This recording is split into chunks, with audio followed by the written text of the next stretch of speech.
2 minutes pour comprendre, vous souffrez d'acouphènes, l'ostéopathie peut peut-être vous soulager. Je suis avec Dominique Blanc, vous êtes ostéopathe.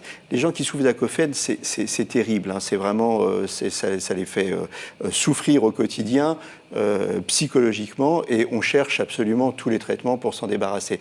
L'ostéopathie, dans certains cas, peut être efficace. Voilà, complètement. Dans certains cas. Dans certains cas, effectivement, parce que dans les acouphènes, il y a souvent en association des tensions au niveau cervical qui génèrent ces acouphènes. Et de plus, comme nous travaillons sur le crâne, sur les différents os du crâne, nous pouvons libérer un certain nombre de tensions et avoir une amélioration, voire carrément une sédation des phénomènes.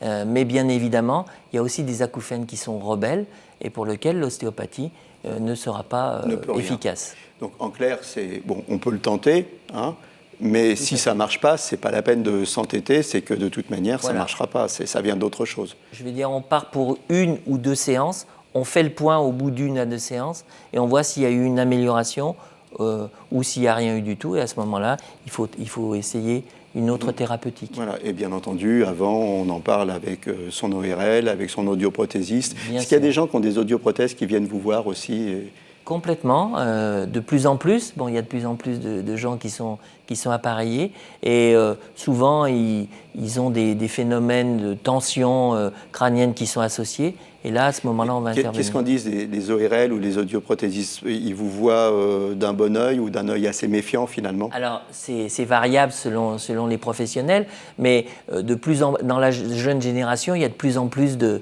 professionnels qui nous indiquent, qui nous envoient de leurs patients. Voilà, donc ça peut marcher, mais ce n'est vraiment pas la solution miracle et il faut aller voir son ORL. À bientôt.